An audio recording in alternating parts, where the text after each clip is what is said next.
अस्सलामुअलैकुम। लुबस creation YouTube channel पर मैं आप सबको खुशामदीद कहती हूँ। आज मैं आप लोगों के सामने एक बेबी गर्ल की फ़्रॉक की कटाई का तरीका शेयर करने जा रही हूँ। इसमें मैं आप लोगों के सामने इसके साथ अस्तर या लाइनिंग का कपड़ा अटैच करने का तरीका भी शेयर करूँगी। तो इसके लिए मैंने फ़्रॉक के फ्रंट और बैक दो पीसेस 25 इंच लंबाई और 30 इंच चौड़ाई के साथ कटाई किए हैं। इसके लिए 1 गज़ जाली का कपड़ा, 1 गज़ सिल्क का फैब्रिक आपको दरकार होगा। और ये 2 से ढाई साल तक की बच्ची के लिए ये साइज़ जो है वो मुनासिब है। बाकी तमाम बच्चों की जो अपनी-अपनी जिसामत होती है और उसी हिसाब से आप उनके कपड़े कटाई कर सकते हैं। अभी ये फ्रंट और बैक दोनों पोर्शंस को अलग-अलग कटाई कर लेंगे। उसके बाद इनमें प्लीट्स बनाएँगे। जितनी भी आप इसमें प्लेट्स डालना चाहते हैं उनकी लेंथ का अंदाज़ा आप इस तरह रख सकते हैं कि जितनी आपकी तीरे की चौड़ाई हो उतनी ही आपकी जो फ़्रॉक होती है उसकी सिंपल फ़्रॉक की पेटी की चौड़ाई होती है और उतनी ही लेंथ आप इसकी प्लेट्स की रख सकते हैं। ये जितनी भी प्लेटें आप इसमें डालनी है उसकी लेंथ। तो यहाँ पे मुझे जो तीरा था वो 10 इंच दरकार था, तो उसी के हिसाब से आप 10 इंच की लंबाई के साथ प्लेटें बनाएँगे या प्लीट्स बनाएँगे। टोटल प्लेट्स में जो कपड़ा आएगा वो 1 इंच आएगा, मतलब फ़ोल्डिंग में जब ये सेंटर वाली प्लेट से हम स्टार्ट करेंगे तो ये हाफ़ इंच आप इसकी जो टोटल चौड़ाई होगी वो हाफ़ इंच होगी फ़ोल्डिंग के बाद और 10 इंच इसकी लंबाई होगी। आप चाहें तो इसकी चौड़ाई में कमी या बेशी कर सकते हैं। आप इसको बहुत ज़्यादा कम गैप के साथ भी बना सकते हैं। इसका इन्हिसार कपड़े के ऊपर है कि आपके पास कपड़ा जो है वो चौड़ाई में कितना ज़्यादा है। जितना कपड़ा चौड़ाई में ज़्यादा होगा आप उतनी ही इसके ऊपर प्लेटें बना सकते हैं। इस तरह से एक-एक करके सेंटर से हमने प्लेट डालना स्टार्ट की थी, एक-एक करके अभी इस सेंटर वाली प्लेट के लेफ़्ट और राइट दोनों तरफ हम प्लेट्स बनाते जाएँगे।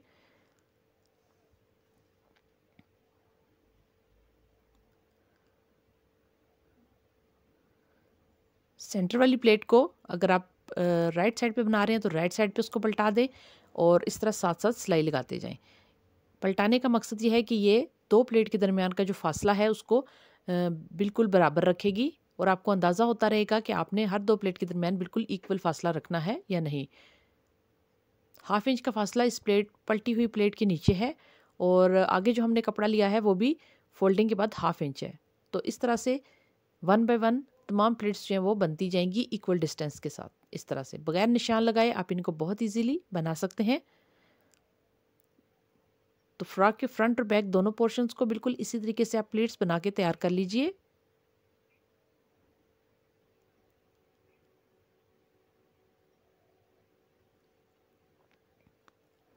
तमाम प्लेट्स की लेंथ आपने एक जैसी रखनी है। चूँकि आपको मालूम है कि ये फैब्रिक ऐसा है कि इसके ऊपर अगर हम ट्रेसिंग भी करेंगे चॉक से या मार्कर वगैरह से तो वो अव्वल तो दिखेगी नहीं और अगर हम ज़्यादा डार्क कलर का मार्कर वगैरह या चॉक यूज़ करेंगे तो उसके इस जाली के वाइट कपड़े के ऊपर काफ़ी ज़्यादा जो है वो स्टेन्स वगैरह बनेंगे।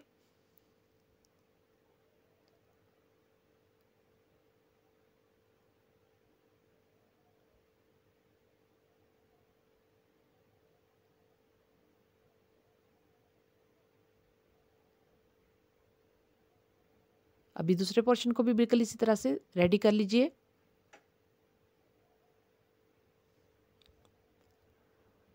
सेंटर वाली प्लेट को पहले बनाएंगे ताकि बहुत इजीली हम दोनों तरफ की प्लेट्स बना लें और प्लेट्स बनाने के बाद आप लोगों ने दोनों तरफ बराबर उसके बाद आप लोगों ने इंच टेप से इसको नापना है। जब आपकी ये चेस्ट की जो हमारी टोटल रिक्वायरमेंट होती है, जैसे कि यहाँ पे मुझे 12 इंच दरकार है फ्रंट में, मतलब टोटल 24 है तो 12 दरकार है। इस तरह से मैं इसको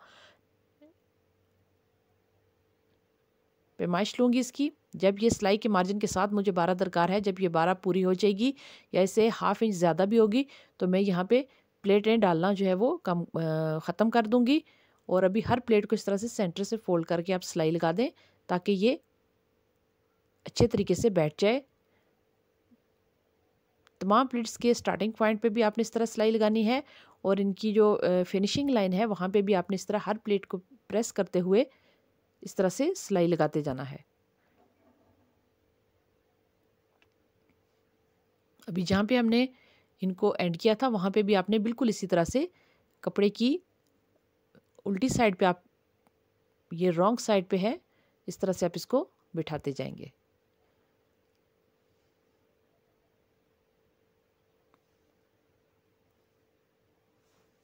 तो दोनों पोर्शंस को बिल्कुल इसी तरह से आपने रेडी करना है। और इसके बाद हम फ्रॉक की कटाई स्टार्ट करेंगे। कटाई हम लाइनिंग वाले कपड़े के ऊपर करेंगे, अस्तर वाले फैब्रिक के ऊपर करेंगे।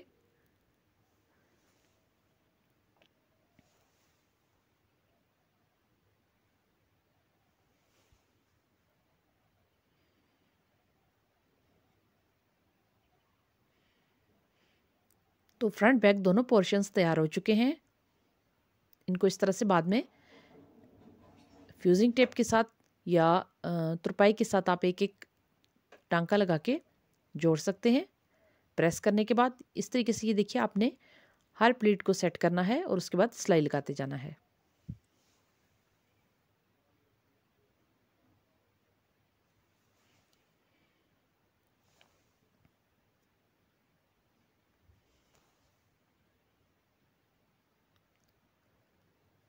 सेंटर प्लीट के लेफ़्ट और राइट दोनों तरफ आपने बिल्कुल इक्वली तमाम प्लीट्स को बराबर करके बनाना है। और उसके बाद इनको फोल्ड करके हम लाइनिंग वाले कपड़े के साथ पहले कटाई करेंगे और उसको इन दोनों पीसेस के ऊपर अलग अलग रखते हुए कटाई करेंगे। इस तरीके से आप लोगों को सिलाई करने में बहुत आसानी होगी। और इस तरीके से आप हर किस्म के फैंसी कपड़ों के ऊपर इस तरह से प्लीट्स वगैरह बना के उनको लाइनिंग वाले कपड़े के साथ अटैच कर सकते हैं। अभी ये दोनों पोर्शंस तैयार हो गए हैं। इनको भी बिल्कुल पहले वाले पोर्शंस की तरह आपने सेंटर से तमाम प्लीट्स को प्रेस करते हुए ऊपर सिलाई लगा देनी है।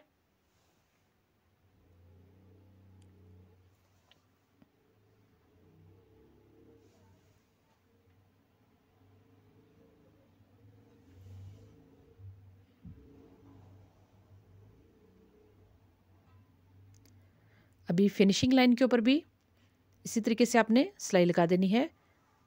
दोनों पोर्शंस तैयार हो चुके हैं। अभी हम फ्रॉक की मेजरमेंट के मुताबिक अस्तर वाले कपड़े की कटाई करेंगे। इस तरह से इसकी लेंथ भी 25 इंचेस लेंगे और विड्थ इसकी 30 इंचेस लेंगे। इस तरह से फ्रंट और बैक दोनों पोर्शंस को कटाई करके अलग अलग कर लेंगे और इनको 1 बाय 1 फोल्ड करके रख लेंगे। अभी ये कपड़ा 4 तह में है। क्लोज साइड और ओपन साइड्स देख लीजिए आप इनकी। और उसके बाद हम इसकी मेजरमेंट के मुताबिक कटाई करेंगे। शोल्डर्स मुझे 10 इंच दरकार हैं तो मैं 10 को 2 पे डिवाइड करके मतलब 5 इंच के ऊपर मार्किंग करूंगी। आर्म होल की कटाई मुझे 5 इंच दरकार है तो सिलाई का मार्जिन ऐड करते हुए मैं उसको निशान लगा दूंगी। चेस्ट की मेजरमेंट मुझे 24 इंच दरकार है, 24 को मैं 4 पे डिवाइड करूंगी। वेस्ट की मेजरमेंट मुझे 20 इंच दरकार है, 20 को मैं 4 पे डिवाइड करूंगी तो 5 इंच के ऊपर मैं वेस्ट का निशान लगाऊंगी और बाकी को हम ए शेप में कटाई कर देंगे।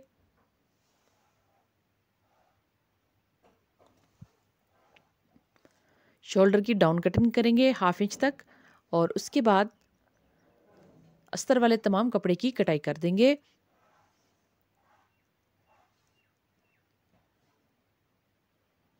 अभी इन दोनों पीसेस में फ्रंट और बैक दोनों को अलग अलग कर लेंगे और दोनों की जो नेक की कटिंग है वो कर लेंगे। बैक नेक में आप बैक जिप के लिए जो प्लेकेट बनाना चाहते हैं उसकी भी कटाई कर लेंगे। तमाम कटाइयाँ एक साथ हम मुकम्मल कर लेंगे और उसके बाद इन दोनों पोर्शंस को नेट वाले पोर्शंस के ऊपर रखते हुए कटाई कर लेंगे। तो ये फ्रंट नेक है। फ्रंट नेक को 2.2 विथ के साथ मैं कटाई कर रही हूँ और 3 इंचेस मैं इसकी लेंथ ले रही हूँ। ये डीपनेस इसकी मैं 3 इंच ले रही हूँ। बैक नेक जो है वो 1.5 इंच तक मैं डीप ले रही हूँ और विथ उसकी 2.2 इंचेस ही है जैसा कि हमारी फ्रंट नेक की है। प्लेकेट के लिए मैं 5 इंच का कट लगा रही हूँ। यहाँ पे मैं जिप अटैच करूँगी। आप चाहें तो यहाँ पे बटन प्लेकेट भी बना सकते हैं।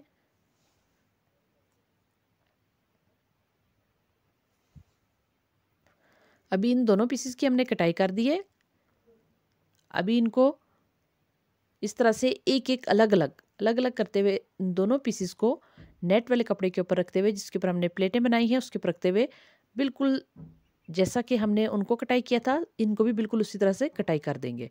तो ये फ्रंट पीस की कटाई हो चुकी है। ये इसकी रॉन्ग साइड है। आपने फैब्रिक की राइट साइड के ऊपर, ये देखिए सिल्क फैब्रिक की राइट साइड को आपने ऊपर रखना है, नेट फैब्रिक की राइट साइड को आपने नीचे रखा है, और उसके ऊपर आपने जो चमक वाली सिल्क की जो साइड होती है उसको आपने ऊपर की तरफ रखा है। इसी तरीके से आपने बैक की भी कटिंग कर लेनी है, और अभी इनको आपस में अटैच करेंगे। ये फ्रंट दोनों पोर्शंस हैं। ये देखिए राइट साइड के ऊपर, ये देखिए मैंने चमक वाली साइड मतलब राइट साइड जो लाइनिंग की है वो मैंने ऊपर रखी है। अभी इसको इस तरह से फ्रंट और बैक दोनों नेक को इस तरह से सिलाई कर देंगे और इसको पलटा के सीधा कर लेंगे। ये देखिए ये दोनों फ्रंट पोर्शंस हैं, इनको आपस में अटैच कर लिया है सिर्फ गले वाली कटाई की जगह से। अभी इनको इस तरह से पलटा के सीधा करेंगे और यहाँ पे सिलाई लगा देंगे, और साइड से इसकी तमाम या तो आप तुरपाई कर लीजिए या आप इसको कच्चे टांके से जोड़ लीजिए। बॉटम की फोल्डिंग कीजिए घेर की। दोनों पीसेस को बिल्कुल इसी तरीके से रेडी करना है। ये फ्रंट पोर्शंस रेडी हो चुके हैं। अभी बैक पोर्शंस को भी बिल्कुल इसी तरीके से रेडी करेंगे। ये देखिए ये इनर फैब्रिक है। इस तरीके से इसको नेक की कटिंग से प्लेकेट के कट तक हम सिर्फ अटैच किया है, और इसके बाद इसको कट करके छोटे छोटे अंदर कट लगाएंगे और इसको पलटा लेंगे। पलटाने के बाद आप इसके किनारे पे एक एक पैर का फासला छोड़ते हुए सिलाई लगा लीजिए, और उसके बाद इसके साथ जिप को अटैच करेंगे। जिप अटैच करने का ये सबसे आसान तरीका है। आप अगर चाहें तो इस तरह दोनों फैब्रिक्स हैं जो हमारे इनर फैब्रिक और आउटर फैब्रिक, इन दोनों के दरमियान में भी जिप लगा सकते हैं, लेकिन उसका एक मसला ये होता है कि अगर बच्चों की जिप चूँकि ज़्यादा इस्तेमाल होती है तो अगर कभी जिप को बदलना पड़े तो वो पूरे फैब्रिक को खोलना पड़ता है। तो जिस तरीके से मैं आपको ज़िप लगाने का तरीका बता रही हूँ, इस तरीके से अगर कभी ज़िप ख़राब हो जाती है तो बहुत ईज़िली सिर्फ 2 सिलाइयों के साथ उसको रिमूव कर सकते हैं और उसको चेंज कर सकते हैं नई ज़िप के साथ। तो इस तरीके से ज़िप के किनारों को आप फोल्ड करेंगे और बहुत ही आसानी के साथ आप इसको अटैच कर देंगे।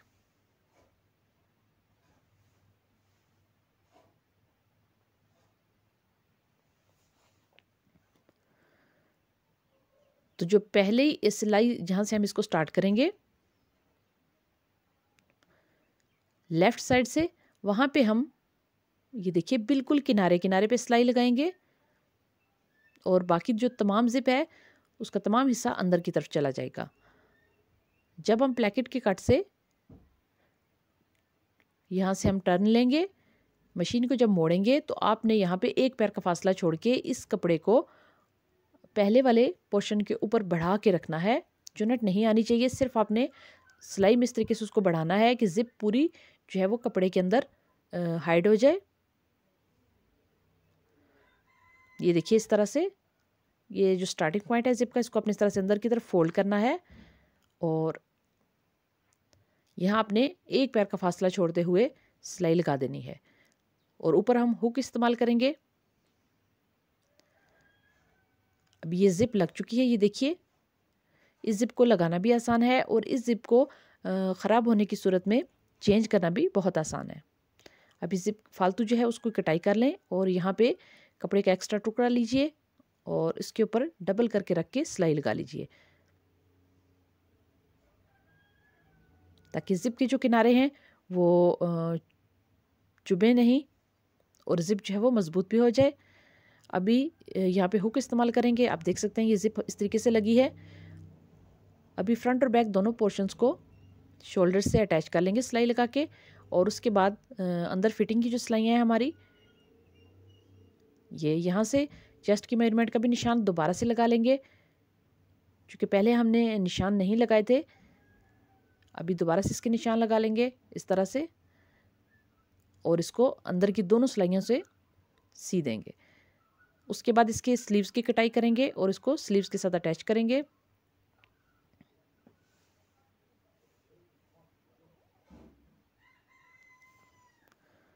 स्लीव्स 10 इंच लंबाई के साथ मैंने लिए हैं, और 5.5 इंच तक मैंने इनकी चौड़ाई रखी है। फ्रंट से मैं इनको कटाई नहीं कर रही, क्योंकि मैं इनको इलास्टिक के साथ हल्की सी स्मोकिंग का डिज़ाइन जो है वो देने जा रही हूँ। अभी शर्ट के दो फ्रंट और बैक दोनों पोर्शंस हैं, उन दोनों को आपस में अंदर की सिलाइयाँ जो हैं आर्म पिट से लेके बॉर्डर लाइन तक आप इसको सिलाई करके जोड़ लेंगे। ये मुकम्मल हो चुकी है। अभी इसके साथ आस्तीन को जोड़ेंगे। ये देखिए इस तरह से ये फुल लेंथ के साथ फ्रॉक है। स्लीव्स की जो किनारे हैं वो बिल्कुल बारीक बारीक मोड़ लीजिए और उसके बाद एक इलास्टिक लेके किनारे से बिल्कुल थोड़ा सा गैप रखते हुए इस तरह से ½ इंच से भी थोड़ा कम गैप रखते हुए आप इलास्टिक को फुल जो है वो खींचेंगे और जो फैब्रिक है उसको ढीला छोड़ेंगे और इस तरह से सिलाई लगाते जाएंगे। यहाँ पे आपने मशीन का टांका जो है वो छोटा रखना है। जितना छोटा आप टांका रखेंगे उतनी अच्छी चुनट आएगी।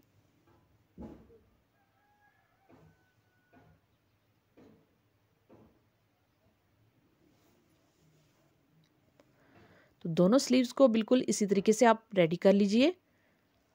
आप चाहें तो बिल्कुल प्लेन में भी फिटिंग में भी इसके साथ स्लीव्स अटैच कर सकते हैं।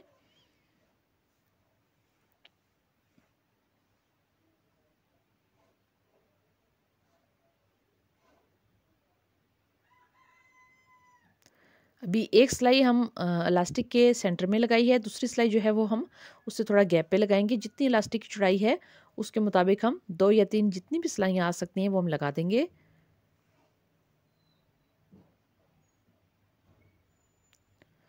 ये देखिए इस तरह से ये आस्तीन तैयार होंगे। अभी इनकी अंदर वाली सिलाई लगाएंगे। नापने के बाद ये देखिए शर्ट के साथ या फ्रॉक के साथ आप इसको इस तरीके से नापते हैं। मैं अपनी हर वीडियो में आप लोगों को आस्तीन को अटैच करने का तरीका बताती हूँ। इस तरीके से आप इनको नापेंगे और जहाँ पे वो सिलाई आ रही है अंदर फिटिंग वाली वहाँ तक हम इसका निशान रख के इसके अंदर की सिलाई लगा के स्लीव्स को इसके साथ अटैच कर देंगे। फ्रॉक के साथ जोड़ वाली जो जगह है उसको आपने जोड़ वाले आस्तीन के हिस्से के साथ रखते हुए वहाँ से आपने स्टार्ट करना है और दोबारा यहीं पे आके आपने इसको ख़त्म कर लेना है।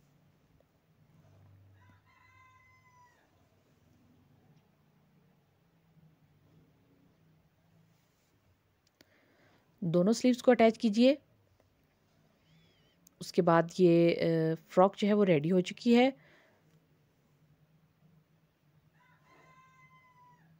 स्लीव्स को अटैच करते वक्त हमेशा टांके का साइज़ छोटा रखिए।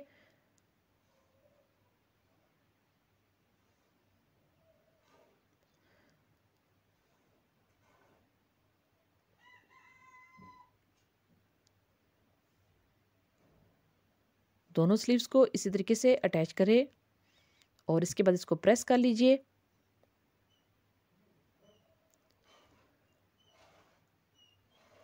स्लीव्स अटैच करते वक्त आपने इस बात का ध्यान रखना है कि आपने शर्ट या फ्रॉक के कपड़े को बिल्कुल इस तरीके से मोड़ना है थोड़ा थोड़ा और ऊपर जो आस्तीन का कपड़ा है उसको भी आपने बिल्कुल थोड़ा थोड़ा पकड़ते हुए इसके साथ अटैच करते हुए मशीन को चलाते जाना है और जहाँ से आपने स्टार्ट किया था वहाँ पे ले जाके आपने इसको एंड करना है।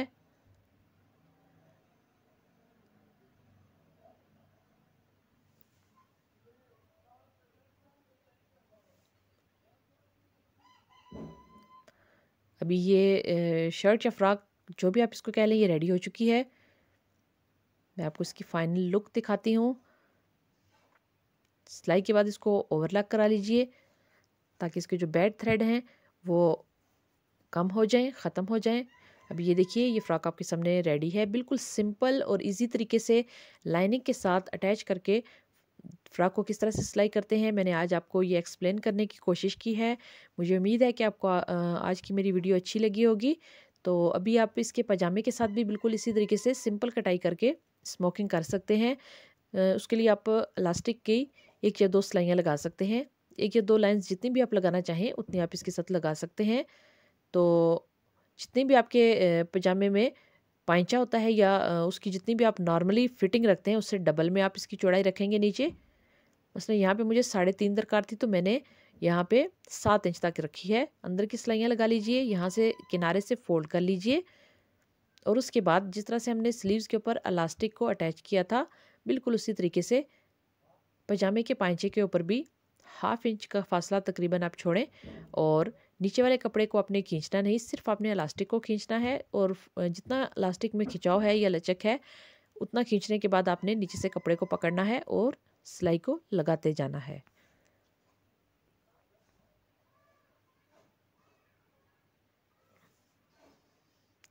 तो दोनों पजामे की बॉटम पे आपने इस तरह से स्मोकिंग कर लेनी है।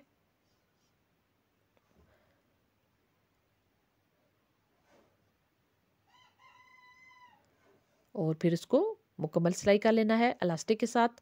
पजामे की बच्चों के पजामे की मुकम्मल सिलाई इलास्टिक के साथ जो है वो मेरे चैनल के ऊपर वीडियो अपलोडेड है, आप चाहें तो आप उसको देख सकते हैं। अभी ये पजामा और फ्रॉक रेडी हो चुकी है। आपको इसके कलर में और शेड्स में थोड़ा फ़र्क नज़र आ रहा होगा क्योंकि ये मोबाइल का कैमरा सही तरीके से इसको जो है वो कैप्चर नहीं कर पा रहा, तो असल में ये दोनों एक ही हैं। नेट के अंदर से जो सिल्क की लुक आ रही है वो पजामे के साथ मैच है। आप देखिए ये बहुत ही कम वक़्त में और बहुत ही आसानी के साथ बहुत ही प्यारा सा फ्रॉक सिल चुका है।